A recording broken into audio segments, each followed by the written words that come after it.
अस्सलाम वालेकुम स्टूडेंट्स। आज का जो हमारा टॉपिक है इसमें हम जो है ना 10th क्लास की ग्लॉसरी डिस्कस करेंगे केमिस्ट्री की, क्योंकि ग्लॉसरी स्टडी करने से क्या होता है कि सारे के सारे कंसेप्ट्स, बेसिक डेफिनेशंस जो भी होता है ना, तो वो इजीली हमें क्लियर हो जाता है। इसलिए जिस क्लास की भी एंड पे आप लोग रिवीजन कर रहे होते हैं तो उसके लिए ज़रूरी होता है कि उसकी ग्लॉसरी स्टडी कर ली जाए, क्योंकि इससे सारे कंसेप्ट्स आपके रिवाइज हो जाते हैं।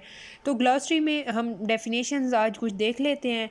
तो पहली इसमें डेफिनेशन है एसिड रेन। एसिड रेन कब बनती है? एसिड रेन ऐसी रेन होती है जिसमें ऑक्साइड्स एसिड्स के मिल जाते हैं नॉर्मल रेन वाटर के साथ, तो उससे जो पोल्यूटेड वाटर जो कि डेंजरस होता है एनिमल्स के लिए, फिशेस के लिए, हर चीज़ के लिए नुकसानदेह होता है, बिल्डिंग्स के लिए, उसे हम क्या कहते हैं? Acid rain.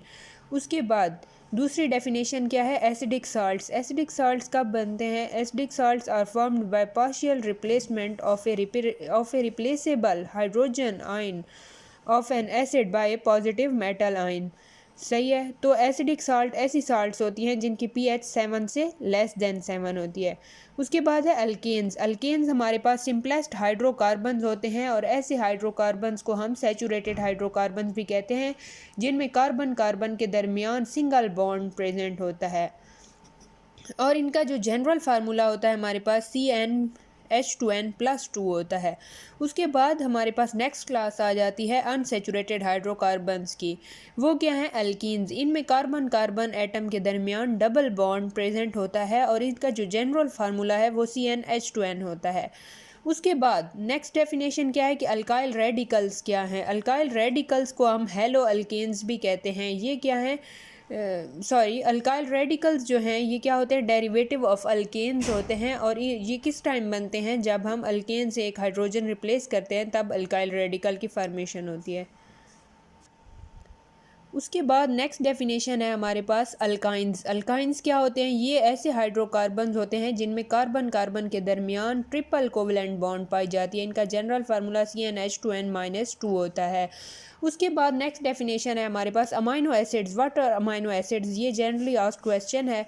तो अमाइनो एसिड वो ऑर्गेनिक कंपाउंड्स होते हैं जो बेसिक बिल्डिंग ब्लॉक होते हैं प्रोटीन्स का, और इनके अंदर अमाइनो ग्रुप भी होता है और कार्बोक्सिल ग्रुप भी होता है।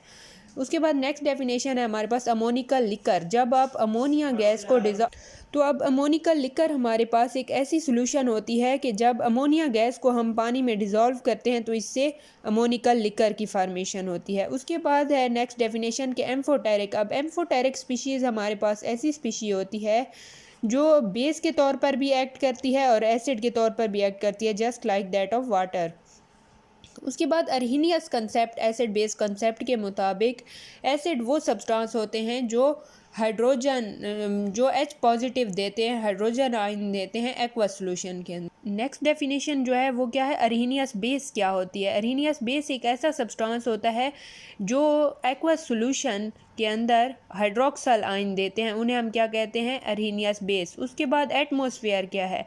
एटमॉस्फेयर एक ब्लैंकेट ऑफ गैसेस है अराउंड द अर्थ जो हमारी अर्थ को प्रोटेक्ट करता है। उसके बाद नेक्स्ट बी। अब बी अल्फ़ाबेट से ग्लॉसरी वाली डेफिनेशन स्टार्ट हो गई हैं। तो अब बेसिक साल्ट्स ऐसी साल्ट्स होती हैं, basic salts are formed by the incomplete neutralization of a polyhydroxy base by an acid. Next definition क्या है? Bronsted Lowry. ये भी अब एसिड बेस कॉन्सेप्ट है। इसके मुताबिक बेस वो चीज़ होती है जो प्रोटॉन को एक्सेप्ट करती है, और लोरी ब्रोंस्टेड एसिड कौन सा होता है? जो प्रोटॉन डोनेट करता है, जिसके अंदर एबिलिटी होती है डोनेट करने की प्रोटॉन। उसके बाद कैपिलरी एक्शन। कैपिलरी एक्शन एक ऐसा प्रोसेस है जिसके through water roots of plant से ऊपर की तरफ, लीव्स की तरफ मूव करता है, उसे हम क्या कहते हैं? Capillary action. अब नेक्स्ट क्या है? कार्बोहाइड्रेट्स। कार्बोहाइड्रेट्स हमारे पास मैक्रो मॉलिक्यूल्स होते हैं, इन्हें हम पॉलीहाइड्रोक्सी एल्डिहाइड्स और कीटोन्स कहते हैं। उसके बाद नेक्स्ट डेफिनेशन जो है वो है कैटिनेशन। कैटिनेशन क्या होता है? Self linking ability of carbon with other carbon atoms के साथ जब कार्बन एटम लिंक करता है तो इसे हम क्या कहते हैं? कैटिनेशन। और ये सेल्फ लिंकिंग एबिलिटी सिर्फ कार्बन एटम्स के अंदर पाई जाती है और सिलिकॉन के अंदर पाई जाती है। उसके बाद है केमिकल इक्विलिब्रियम स्टेट। क्या होता है? ऐसा स्टेट जब rate of forward reaction equal हो जाता है रेट ऑफ रिवर्स रिएक्शन के, उसे केमिकल इक्विलिब्रियम स्टेट कहते हैं। नेक्स्ट डेफिनेशन है कि कोल गैस क्या होती है? कोल गैस हमारे पास मिक्सचर होती है hydrogen, methane and carbon monoxide का।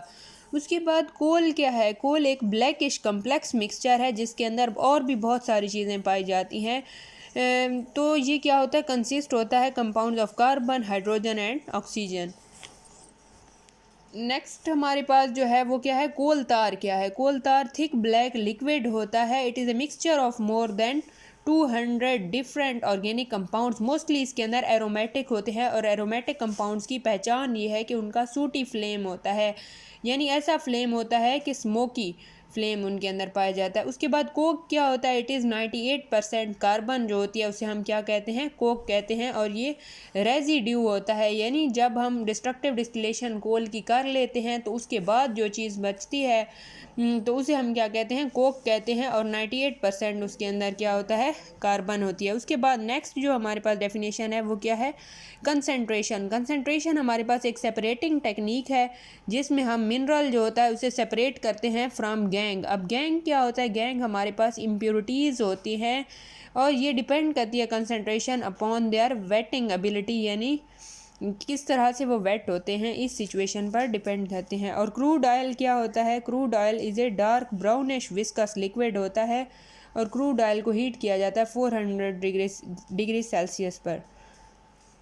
अब डी सीरीज़ को शुरू करते हैं। इसमें क्या है, डिस्ट्रक्टिव डिस्टिलेशन पहली डेफिनेशन है। ऐसी डिस्टिलेशन डिस्ट्रक्टिव डिस्टिलेशन होती है जिसमें हम ऑर्गेनिक कंपाउंड्स को हीट तो करते हैं बहुत हाई टेम्परेचर पर, लेकिन in the absence of oxygen, यानी ऑक्सीजन की मौजूदगी नहीं होती वहाँ पर। जब फिर हम अपना हाइड्रोकार्बन या कोल्स को हीट करते हैं तो उसे हम क्या कहलाते हैं, डिस्ट्रक्टिव डिस्टिलेशन उसे हम कहते हैं।